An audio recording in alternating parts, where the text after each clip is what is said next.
성부와 성자와 성령의 이름으로 아멘.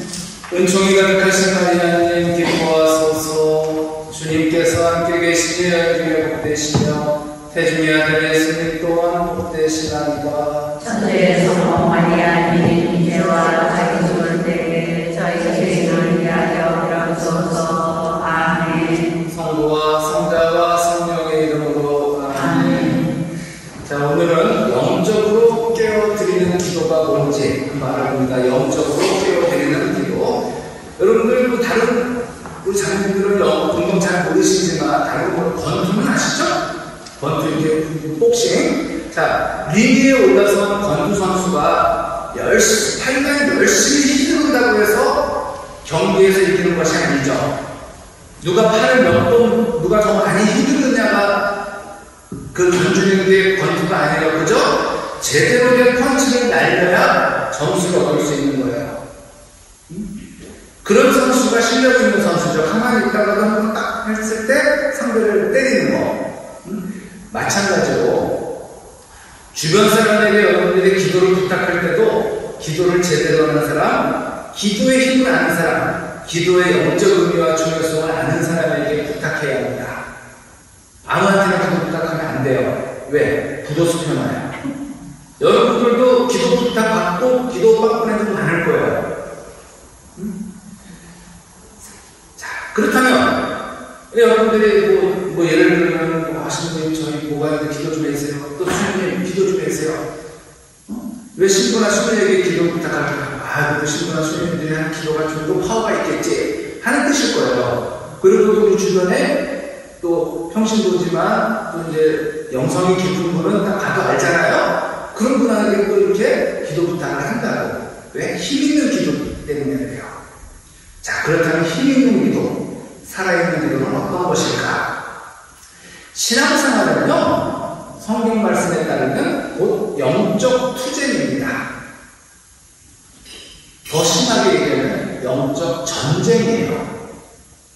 그래서 우리 교회 용어 중에 군사 용어가 많은 거예요. 가장 대표적인 게 내조에 있는 용어가 다 군사 용어예요. 내조 자체가 군단, 꾸레시빔이 소대, 꾸리아가 중대, 그리고 주변 옆에 있는 참모들 있잖아요. 무슨 국장들, 처장, 이런 사람들의 모임을, 신부들의 모임을 꾸리아라고 해요. 교부 꾸리아. 그러면 주교님을 딱 중심으로 옆에 있는 참모들 있잖아요. 청소년복장, 보구마복장, 무슨 보구마복장, 이런 국장 신부들을 꾸리아 멤버라고 해요. 이게 다 뭐예요? 군사용어라는 거예요. 왜? 교부장님 주교님이 딱 지휘관 있잖아. 명령을 내리는 건 아니에요? 근데 명령을 내리기 위해서는 옆에 참모들이 좀 알려줘야 될 거 아니에요? 주교님이 다 지휘관이 다 할 수 없으니까. 그래서 그 참모들이 이건 이렇게 했으면 좋겠습니다. 이렇게 직원도 하고 조언도 하고 이렇게 한단 말이에요. 그것을 듣고 주교님은 명령을 내리죠. 이런 꾸리아 용어도 바로 다 군대 용어예요. 군대 용어라는 건 뭐예요? 즉 전쟁을 하는 곳이라는 거예요. 우리는 악한 영들과 영적 전쟁을 벌이는 겁니다. 우리의 신앙생활이 영적 투쟁이라는 것을 깨달은 사람은 기도의 자리에 나오게 됩니다. 바울은 우리가 어떤 존재인지를 에베소서 1장에서 3장을 통해 이야기합니다. 잘못과 죄로 죽은 인간이 예수 그리스도의 사랑으로 구원을 받은 존재가 되었음을 밝히고 있어요. 우리가 대단하고 굉장한 것 같지만 사실상 잘못과 죄로 이미 죽은 사람이요 하나님의 진노를 살 수밖에 없는 본질상 진노의 자녀에 불과하다는 거죠. 우리가 이것을 인정하든 인정하지 않든 진리 가운데 오는데 그렇다는 것입니다.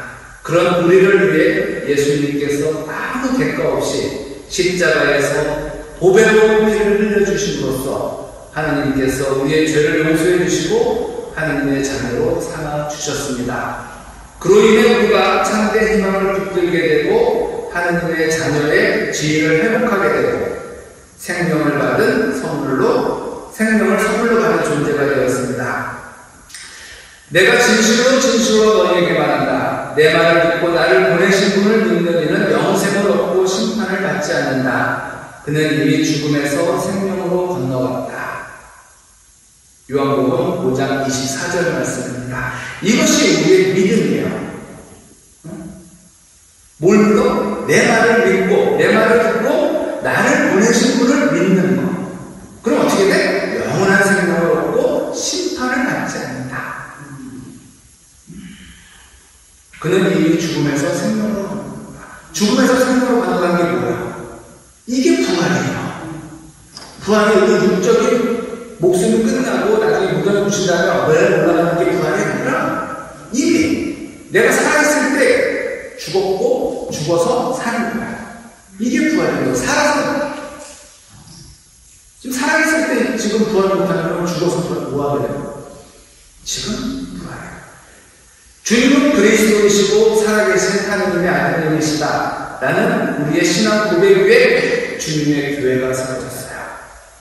그러므로 우리는 구원받은 존재이면서 사명을 받은 존재입니다.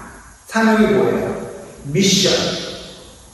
미션입니다. 우리가 뭐 미션 임파서블 뭐 하면서 오늘의 미션 뭐 이렇게 뭐 요즘 뭐 뜻도 잘 모르고 이제 요즘 TV 프로그램에서 많이 해요. 뭐 다 이렇게 펼쳐보고 뭐야 미션이 뭐야? 꼭 그거는 뭐 숙제, 뭐 과제라는 뜻이 되겠지만 아니죠. 사명이에요. 이 미션은 우리 신앙이 오는 거예요. 그리고 이제 대표적인 게 이제 카리스마. 그냥 나와가지고 인상을 쓰고 있으면 카리스마 있다고 그러죠. 인상만 쓰면 카리스마 있대. 옛날 최민수처럼. 그래서 이건 얼굴 인상에 들어온 거지 카리스마는 아니에요. 카리스마는 뭐냐? 카리스에서 나온 말인데 은사라는 뜻이에요. 은사. 뭐 예언을 하는 은사, 이상한 언어로 말하는 은사, 뭐 해석하는 은사 뭐 있잖아요. 그 은사를 카리스마라고 해요. 그러니까 여러분들도 주님으로부터 뭔 은사를 받았다. 그럼 그게 카리스마예요. 이 땅에서 그 사명을 받은 존재, 미션을 받은 존재라는 거예요. 그 중에 가장 최고의 미션은 뭐예요? 선교죠.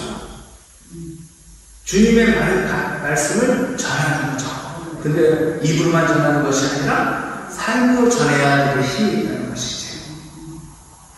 우리 명동이나 이런 데 가면 입으로 선교하는 사람들이 많아요. 근데 그 사람들은 하나도 안 들어요. 그쵸? 여러분들 거기 들어가면서 누가 뭐 예수창고 구시려고 하면 거기 앉아가지고 같이 얘기해 본 적 있어요? 아무튼 욕하죠? 시끄러 죽겠네, 시끄러 죽겠다고 욕하면서 가요. 그건 선교가 아니라 예수님을 욕먹이는 짓이에요.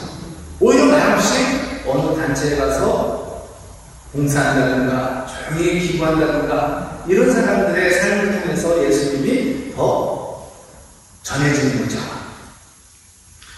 이 땅에 살면서 예수 그리스도를 믿고 증거하는 사명, 하느님의 자녀답게 성령의 열매를 맺고 말씀을 증언하며 축복의 통로가 되는 사명을 받은 우리입니다. 이게 우리의 사명이에요. 뭐?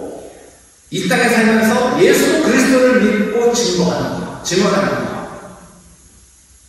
하느님의 자녀답게 성령의 열매를 맺고 말씀을 증거하는 거.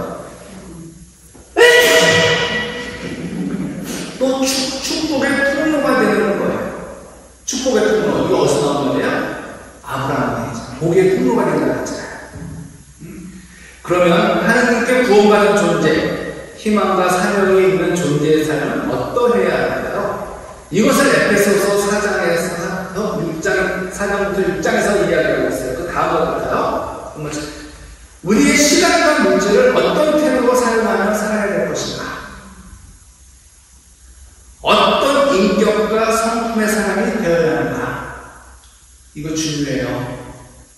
영성이 깊다고 다 인성이 좋은 거 아니에요. 성격이 좋은 거 아니에요. 정말 기도 열심히 하고 영성이 하늘을 찌를 때 같은데 성격이 개팍할 수 있는 분 많아요. 그쵸? 근데 그거는 그러니까 영성과 인성이 같이 비례했으면 좋겠는데 이게 또 열심히 기도한다고 해서 다 사람이 좋은 건 아니라는 거죠. 근데 웃긴 영성보다는 사람이 좋아야 또 전달이 돼요. 그렇지 않아요? 그런 것 같아요. 우리가 사회생활을 하면서 어떤 관계를 맺으며 살아야 하는가? 이것은 세상 사람들이 맺는 이익에 따른 관계를 의미하는 것이 아니죠. 하나님께 구원받은 백성, 하늘나라에 참 희망을 가진 백성, 하느님의 사명을 받은 백성의 삶에 대해서 말하고 있습니다. 그러나 이렇게 사는 거 결코 쉬운 거 아닙니다. 구원받은 백성으로서 우리가 우리의 시간과 물질과 재능을 사용해 하느님의 축복의 통로가 되고 싶은 희망이 있지만 결코 우리가 마음먹은 대로 되지 않아요. 우리의 성품과 성격이 주님과 닮기를 원하고 구원받은 백성으로서 거룩하게 살고 싶지만 뜻대로 되지 않는다는 것이죠. 그리고 주변에서 나를 또 그렇게 가만놔두지 않아. 정말 잘 살고 싶은데 꼭 건드려. 그것은 우리가 하느님의 자녀답게 살고자 하면 할수록 방해하고 무너뜨리는 위협적인 존재가 있기 때문이야. 그게 악한 영일 수 있는 거야. 마음 먹는다고 해서 다 되는 것이 아니죠. 우리 자녀들이 얼마나 마음을 잘 먹습니까? 열심히 공부해야지. 열심히 해야지. 마음을 잘 먹는데 다 되나요? 안 되죠. 우리의 물질과 시간이 우리가 마음 먹은 대로 다 되지 않아요. 좀 기부 좀 하려고 그러면 꼭 돈 나갈 때가 생기고. 그래야 그래요. 그죠? 좀 마음 먹고 기도 좀 하려고 그러면 꼭 전화 와서 무슨 일 터지고. 자, 또 우리의 성품이 우리의 인간관계가 생각만큼 호락호락하지 않습니다. 그렇게 되어야 한다고 생각하지만 안 되는 것이죠. 성경에서는 그 이유를 분명히 말하고 있어요. 우리를 방해하는 악한 영, 누가 있다고? 사탄의 존재가 있기 때문이에요. 사탄이 뭐 뿔 달려서 까만 입고 나고 내 눈앞에 있으면 우리는 알아볼 수 있죠. 그리고 피하는 거나 싸우는 거 할 수 있어요. 그런데 사탄이 천사처럼 오면 어떡할 거야? 달콤한 거 오면 어떡할 거야? 뭐 천사는 꼭 그 하얀 옷 입고 오나요? 사탄도 하얀 옷 입고 올 수 있는 거예요. 달콤하게 올 수 있는 거예요. 원래 유혹이 어때요? 유혹이 달콤하지 않아요? 그래서 여러분들 생각해 보세요. 여러분 우리를 살찌게 하는 음식이 어떤 음식들이에요? 달콤해요. 쓰고 몸에 좋은 거는 그러니까 몸에 좋은 거는 쓰든가 맛이 어떤가 그래요. 근데 꼭 우리 몸을 살찌게 하거나 안 좋게 만드는 거는 달콤한 거고. 그래서 저는 몸에 좋은 걸 별로 안 좋아해요. 이해하셨죠? 몸에 좋은 걸 안 좋아한다고? 수고 많은 걸 안 좋아한다고? 자, 사탄의 존재가 있기 때문이라는 거. 영적 투쟁에서 승리하지 않으면 우리가 바라는 삶은 이루어질 수 없어요. 영적 투쟁에서 이겨야 되는데 우리는 영적 지혜를 발휘하여 사탄과의 싸움에 이기고 하느님을 예배하고 찬양하는 복된 자리로 나아가야 합니다. 요한일서 2장 15절에서 16절 말씀입니다. 여러분도 세상도 또 세상 안에 있는 것들도 사랑하지 마십시오. 누가 세상을 사랑하면 그 사람 안에는 아버지 사랑이 없습니다. 세상에 있는 모든 것, 곧 육의 욕망과 눈의 욕망과 살림살이에 대한 장애는 아버지에게서 온 것이 아니라 세상에서 온 것입니다. 근데 어떻게 세상을 사랑하지 않을 수 있어요? 세상보다 아버지를 더 사랑하라는 뜻이죠. 우리에게 주어진 세상, 이제 이 요한은 좀 약간 성경 쓴 배경을 그때 알아야 되니까 이게 어려운 성경만 이래서 오는 건데 지금 우리 시대가 아니라 2000년 전에 박해 시대에 쓰여진 성경이에요. 그럼 박해 시대답게 쓸 수밖에 없는 거예요. 지금 같으면 여기서 세상을 즐기시고 열심히 사시되 하나님보다 더 사랑하지 마세요. 이렇게 말할 수밖에 없는 거죠. 지금은 누가 하나님 믿는다고 죽이는 세상이 아니잖아요. 사탄은 우리 안에 있는 죄의 성향을 끊임없이 자극하면서 육의 욕망, 눈의 욕망, 살림살이에 대한 장애를 넘쳐나게 합니다.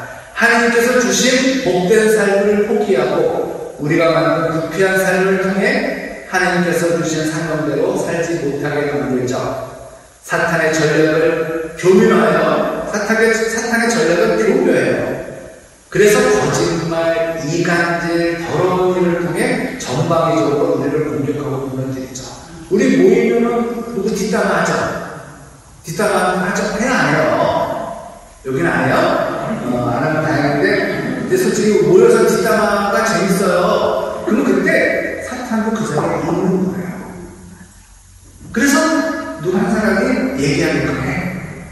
그러면서 뒷담화가 뭐가 돼요? 이간질을 하게 되고 한 사람을 나쁘게 보게 되죠. 그 사람은 그랬어? 나 그렇게 안 봤는데 못됐네, 못돼 처먹었네. 그러면서 그 사람을 나중에 봐. 그러면 근데 웃긴 건 그러면 한 명 잘했어서 또 웃는다? 그러니까 이게 뭐냐면 이게 벌써 생활화가 되는 거예요. 저는 그래서 친구들이 모여서 술 마실 때 절대로 화장실을 안 갑니다. 끝까지 안 갑니다. 헤어질 때까지. 몇 시간이고 자리를 비우지 않아요. 왜? 다른 친구들이 죄 짓는 걸 방지하기 위해서. 자, 요한복음 10장 10절입니다. 도둑은 가만 훔치고 죽이고 멸망시키려고 올 뿐이다. 그러나 나는 양들이 생명을 얻고 또 얻어 넘치게 하려고 왔다. 묵시록 13장 6절. 그 짐승은 입을 열어 하느님을 모독하였습니다. 그분의 이름과 그분의 거처와 하늘에 거처하는 이들을 모독하였습니다. 다 입으로 직면제잖아요. 이건 그죠? 베드로 일리서를 보면 최고의 자리에 올랐다가 나락으로 떨어진 베드로의 굴복진 삶이 생생하게 다가옵니다. 깨지고 무너지는 실패와 고통을 반복해서 겪으며 예수님의 참 제자로 서게 된 베드로. 그쵸? 베드로가 이렇게 말했어요. 정신을 차리고 깨어있도록 하십시오. 여러분의 적대자 악마가 으르렁거리는 사람처럼 누구를 삼킬까고 찾아다닙니다. 그 누구를 삼켰어요? 베드로를 삼켰죠. 정신 차리고 있지 않으니까 예수님을 3번이나 모른다고 했잖아요.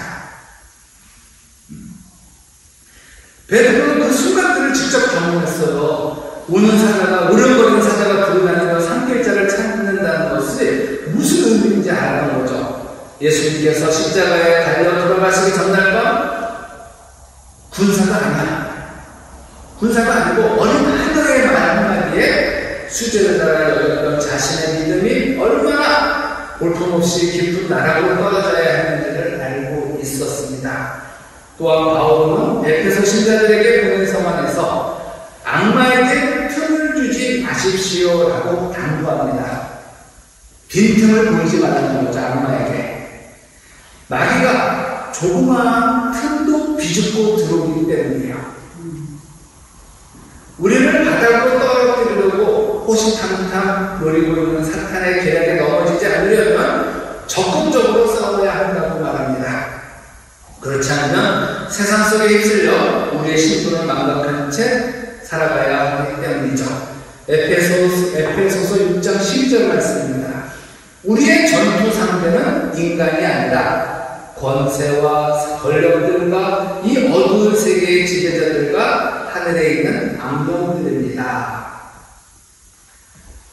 그러니까 우리의 전투 상대가 왜 어렵냐면 보이는 상대라면 치고받고라도 할 수 있는데 악령들이 보입니까? 보이지 않는 거죠. 그래서 이제 힘든 싸움이에요. 순간순간이 영적 투쟁임을 아는 사람은 하느님 앞에서 더 거룩해지기 위해 믿음 안에서 굳건히 서기 위해 혼신의 힘을 다합니다. 연습도 반복도 없는 한 번뿐인 인생은 재수가 없어요. 대학은 올해 안 되면 내년에 갈 수도 내후년에 갈 수 있어요. 재수 상수하면 되지만 인생은 딱 한 번이에요. 하늘나라 들어가면 재수 상수가 없어요. 연습도 반복도 없어. 한번 다시 시작할게요. 사실 내가 다시 찍으면 되지만 이건 다시 한번 살아볼게요. 다시 살면 잘 살 수 있을 것 같아요. 기회 좀 주세요. 이게 없잖아. 연습도 반복도 없는 한 번뿐인 인생을 하나님께서 주시는 축복의 통로가 되기 위해 단순히 자신의 힘만으로는 안 된다는 것을 알고 하나님께 의지하며 나아가는 것입니다. 지금 우리가 살고 있는 이 땅은 눈에 보이지는 않지만 엄청난 영적 투쟁 투쟁이 일어나고 있어요. 조금의 틈도 허용하지 않는 사탄의 공격이 퍼붓고 있는 것이죠. 우리는 참된 그리스도인이 되기 위해 몸부림쳐야 합니다. 그냥 성당에 몸만 왔다 갔다 한다고 해서 그리스도인이 되는 건 아니에요. 세례는 그렇게 많이 받았지만 왜 세상에는 참 그리스도인이 부족할까? 몸부림치질 않아서 그래요. 그냥 무늬만 신자이기 때문에 그렇지 않은 것이죠. 영적으로 살기 위해 주님께 의지해 악한 권세에 전심으로 맞서야 하는 것입니다. 그렇다면 영적으로 깨어 산다는 건 무엇일까? 지난주 복음이 뭐였어요? 무슨 나무가 나와요? 포도나무가 나왔잖아요. 기억하시죠? 나는 참 포도나무요 나의 아버지 누구시다. 바로 가지가 나무에 붙어있듯이 주님 곁에서 결코 떨어지지 않는 거예요. 그게 영적으로 깨어 산다는 거예요. 그래서 여러분은 내가 영적으로 늘 깨어있기 위해서 손에는 묵주바지 끼고 목에는 십자군거를 걸고 이렇게 다니는 거예요. 그 엑서사이즈 아니에요. 내가 손을 볼 때마다 아 그리스도인지 거울을 볼 때마다 거울을 잘 안 보나? 거울을 볼 때마다 나는 십자가 예수님을 사랑하지. 이렇게 내가 깨어있으려고 이렇게 하는 것이지 멋으로 엑서사이즈로 달고 다니는 건 아니라는 것이죠. 가지가 줄기에서 떨어지면 끝나는 거죠. 더 이상 열매를 맺지 못하게 돼요. 이처럼 우리가 예수 그리스도에게서 떨어지지 않기 위해 몸부림치는 것이 바로 영적 원리를 아는 신자들의 삶의 모습입니다. 사탄은 우리로 하여금 영적 축복의 자산을 탕진하게 해요. 헛된 인생을 살게 하는 거죠. 본질이 아닌 신기를 쫓는 삶으로 인도합니다. 온갖 거짓과 술수로 우리를 속이려 들어요. 우리의 지성을 왜곡시키고 세상을 삐딱하게 하는 거예요. 삐딱하게 하는 거예요. 항상 보면 매사에 부정적인 사람이겠죠. 뭐 말만 하고 되겠어? 그러니까 왜 이렇게 삐딱하냐? 항상 이렇게 보니까 사람이 삐딱하게 되듯이 사탄은 우리를 삐딱한 시선으로 보여요. 하나님과 우리 사이를 이간질하고 하나님을 부정하고 하나님 어딨어? 너 그렇게 당하고 모르냐? 이렇게 죄를 가까이 하게 하면 좋아하게 합니다. 그리고 더 중요한 건 죄를 짓고도 죄의식이 없게 만들어요. 뭐 나쁜 거예요? 다 그렇게 사는 거죠 뭐. 그러면서 얼마 전에 어떤 아이를 치웠어요. 10대인지 20대가 스크린 이런 데서 이거 뭐지? 그거 있잖아요. 스쿠터가 아니라 킥보드? 킥보드를 쳤어. 입에서 나온 말이 뭔지 알아요? 그 젊은 애 입에서 야 괜찮나? 이게 아니라 재수없게가 나왔어. 이건 뭐야? 내가 잘못하는 것도 잘못하는 걸 느끼지를 못하는 거예요. 바로 이게 사탄이 하는 짓이 아니고 뭐겠어요? 음주운전하고 사람 쳐놓고 재수없게 또 걸렸고. 이게 우리들 지금 사탄이 지배하고 있는 이 세상의 현실입니다.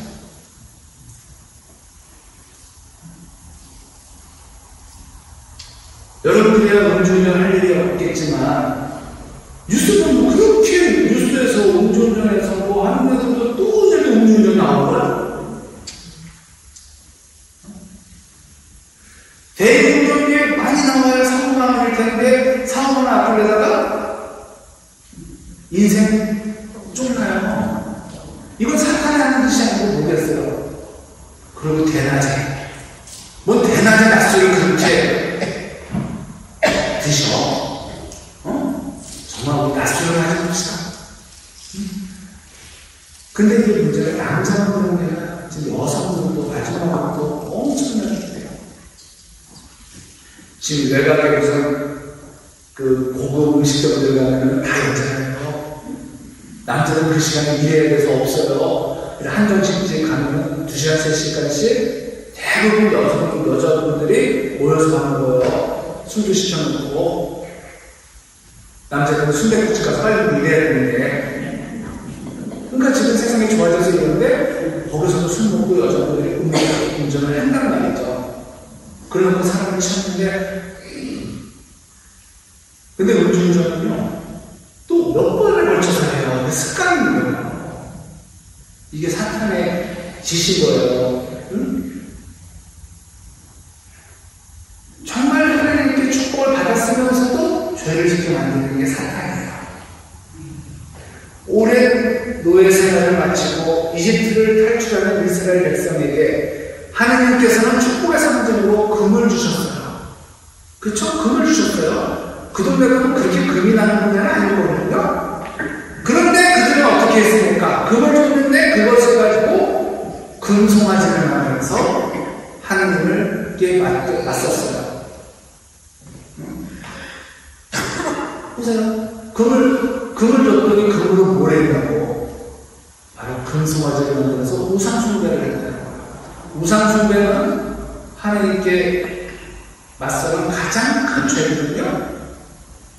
자, 날마다 부어주신 만나와 메추라기로 힘을 내서 하나님께 죄를 줬어요. 하나님께서 매일 먹여줬더니 그 힘으로 하나님께 죄를 줬어요. 불기둥과 불기둥 속에서 보란듯이 죄를 짓고 있는 겁니다. 우리 역시 마찬가지죠. 하나님께서 베풀어 주신 것으로 영광을 돌리기보다는 그것을 가지고 죄를 짓고 하나님의 이름을 헛되게 합니다.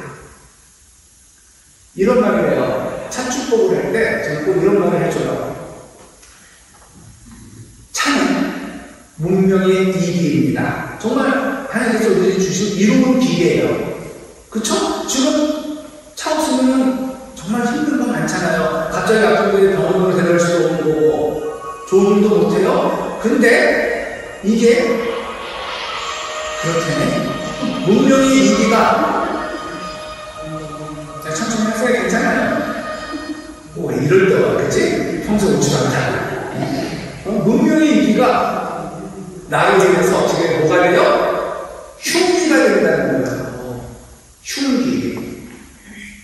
흉기는 뭐예요? 사람 죽이는 무기 아니에요. 사람을 살리는 무기로 축복을 받았는데 이 자동차를 만든 사람이 이게 사람을 죽이는 흉기가 되라고 만들었어요? 아니란 말이에요. 그런데 사용하는 나 때문에 사람을 죽이는 한 가정을 하기에는 무서운 흉기가 될 수 있습니다. 명심하세요. 당신 때문에 한 가정이 파괴될 수 있어요. 왜? 이게 흉기가 되거든요. 꼭 그 얘기를 해줘요. 축복의 통로가 되어야 하는데 죄를 짓는 도구로 전락하게 되는 것이죠. 차로 하나님의 사랑을 전해야 되는데 죄를 짓게 되어버렸잖아. 그럼 차가 없는 게 낫지.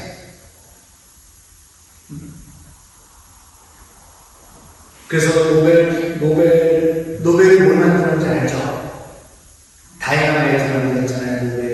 노벨이 그 다이너마이트를 만들 때는 이렇게 뭐 땅을 파고 암벽을 하고 그렇게 좋은 것 인류 문명에 도움을 주려고 만들었는데 그것이 얼마나 많은 사람을 죽였어요. 그래서 노벨은 그걸 반성하고 미안해하면서 노벨상을 제정한 거잖아요.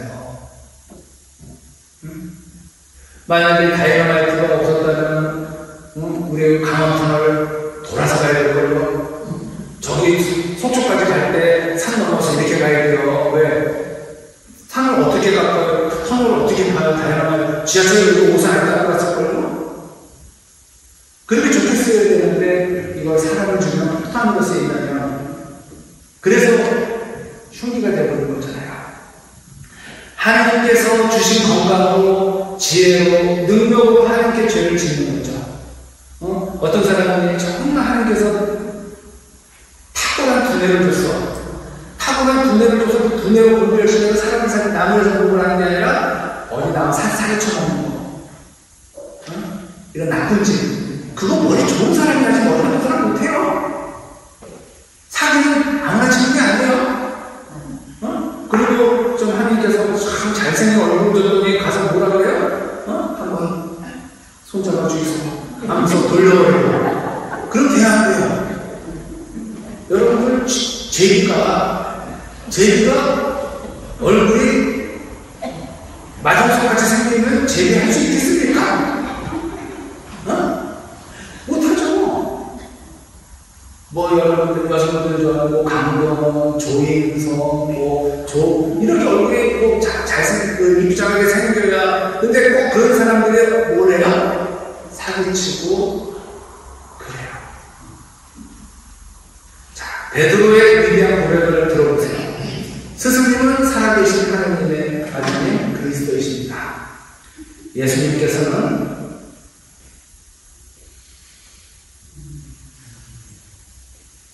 예수님께서는 베드로의 고백에 시몬 바르요나야 너는 행복하다.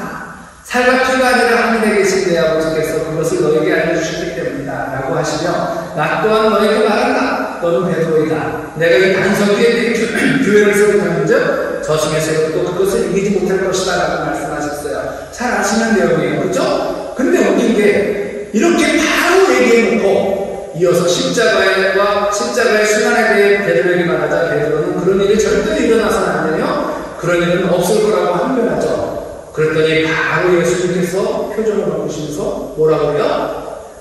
교회의 반석이 된 베드로에게 야, 이 사탄아 물러가라. 사탄아 내게서 물러가라. 너는 나의 걸림돌이다. 너는 하나님의 일을 생각하지 않고 사람의 일만 생각하는구나. 이게 하루가 지나고 이틀이 지난 얘기가 아니에요. 바로 이어지는 얘기잖아. 응? 바로 내가 이 반석 위에 너는 반석이다. 교회를 세운다고 해놓고 바로 사탄아 물러가라. 이 구절을 보면서 베드로가 그렇지 않은 생각이 들었다는 것은 우리의 착각이에요. 단순 무식하고 심지어 예수님을 3번씩이나 모른다고 한 배신자로 베드로를 생각해서는 안 돼요. 베드로가 주님, 저는 주님과 함께라면 감옥에 갈 준비도 되어 있고 죽을 준비도 되어 있습니다 하고 말합니다. luka복음 22장 43절. 베드로는 죽음까지도 불사한 굳건한 믿음의 승리자였어요. 그런 점에서 이 말은 감정에서 비롯된 가벼운 말이 아니에요. 굉장히 무거워 있는 말이에요. 우리가 쉽게 주님만이 저의 주님이십니다 라고 고백하지만 과연 그 고백이 얼마나 유효한가요? 죄인인 우리가 간단하게는 결코 가벼운 말이 아닌 겁니다. 하지만 베드로는 적어도 그런 사람이 아니었어요. 손해를 보더라도 자기가 뱉은 말을 반드시 지키려 했던 사람이에요. 배와 그물을 버리고 가족을 버려서라도 자신이 약속한 것을 반드시 지키려 했던 사람이었어요. 그러나 주님께서는 베드로에게 이렇게 말씀하십니다. 시몬아 시몬아 보라 사탄이 너희를 밀처럼 체질하겠다고 나섰다. 그러나 나는 너의 믿음이 꺼지지 않도록 너를 위하여 기도하였다. 그러니 내가 돌아오거든 내 형제들의 힘을 붙들어 주어라. 베드로의 입장에서 보면 섭섭한 말이 아닐 수 없죠. 번번이 진심을 다해 고백했건만 예수님께서는 그런 베드로의 마음을 몰라주는 것만 같아요. 왜 그럴까? 그것은 베드로가 영적 원리를 잘 몰랐기 때문이에요. 예수님을 너무도 사랑하지만 그 표현 방법을 영적인 것이 아닌 여전히 육적인 것으로만 했기 때문이에요. 그러나 시간이 흐르고 베드로가 예수님의 지상 영웅을 수행하는 모습을 보면 이전과 너무도 달라진 그의 모습을 볼 수 있습니다. 특히 베드로 1~2서를 보면 영적 세계를 알지 못했던 베드로가 마침내 그 실제로를 깨닫고 우리에게 권고하는 귀한 진리들로 가득 차 있는 것을 발견할 수 있어요. 물론 베드로 1~2서는 베드로가 직접 쓴 건 아니에요. 베드로의 제자분, 베드로파가 있었을 거 아니에요. 베드로 따르는 제자들이 베드로의 가르침을 듣고 쓴 거예요. 영적 세계를 잘 몰랐을 때의 삶과 알게 되었을 때의 삶에는 엄청난 차이가 있습니다. 영적 세계는 내가 세상에서 똑똑하고 잘나가고 대단한 것과 아무 상관이 없어요. 오히려 그런 사람들이 여기 와서는 찍소리도 못해요. 그렇기에 그리스도의 몸의 공동체 안에서 기도의 자리, 말씀의 자리, 사랑과 헌신의 자리에 함께할 수 있는 것입니다. 그러나 우리는 영적 세계에 발을 내딛고도 정작 그 신비로운 세계에 대해 알려고 하지 않고 다른 한 발은 여전히 세상에 둔 채 살려고 해요. 그게 뭐예요? 양날이에요. 그것만으로는 충분하다고 여기는 것입니다. 그러나 주님의 생각은 다릅니다. 영적 세계로 나아갈수록 더 풍성한 게 있고 좋은 게 있는데 우리가 그것을 모르고 이 땅에 있는 것들만 누리려고 하니 얼마나 답답하시겠어요. 그래서 우리 입장에서는 한날이나 주님의 입장에서는, 그러니까 우리 입장에서는 한날이나 고난이고, 그런데 그게 주님 입장에서는 축복의 자리로 우리를 인도해 가시는 거예요. 우리가 볼 때는 한날을 겪고 있는 것도 고난인 것 같지만 그게 주님 입장에서는 그렇게 축복의 자리로 우리를 인도해 가시는 거죠. 그래서 그 성경에서 그러잖아요. 한날을 기쁘게 여기고, 그건 축복을 하는 거예요. 그걸 겪지 않고서는 그분 나라에 들어갈 수 없다는 것이죠. 자식 잘 되라고 애를 두는 부모처럼 말이죠. 어떻게 보면 우리가 지금 매를 아껴가지고 너무 아끼다 보니까 자녀들이 잘못되는 건 아닌지 모르겠어요. 하나님께서는 우리가 고통 가운데 처할 때 같이 아파하십니다.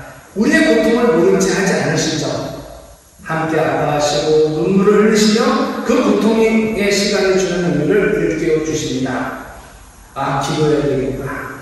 내 뜻이 아닌 하나님의 뜻을 청하자. 하나님 깨달음을 주시는 거죠. 내가 한날이 없었다면, 고난이 없었다면 나 지금 기도했을까요, 우리? 응? 유혹에 빠지지 않도록 기도하여라. 마음 간절하나 몸이 따르지 않는다. 깨어있지 않으면 마귀가 공격해오고 기도로 준비하지 않으면 사탄의 유혹에 넘어가게 됩니다. 축복의 통로가 되어야 하는 우리는 늘 깨어 기도해야 돼요. 그래서 우리 잘 때도 묵주를 손에 들고 자는 이유는 꿈에서도 기도하라. 그때 아침에 일어났더니 묵주가 어디든지 없어졌어. 어? 진짜 그 신비가 어디든지 못 찾는 신학생이 있었어요. 아무리 방을 뒤져도 묵주가 안 나와. 자, 기도해야 할 때에 기도하지 않으면 유혹에 빠지게 됩니다. 금방 빠져나올 수 있는 문제도 오랜 시간이 걸리는 경우가 있어요. 기도해야 할 때 기도하세요. 기도만이 우리에게 참 평화를 가져다 줍니다. 영광이 성부와 성자와 성령께 정말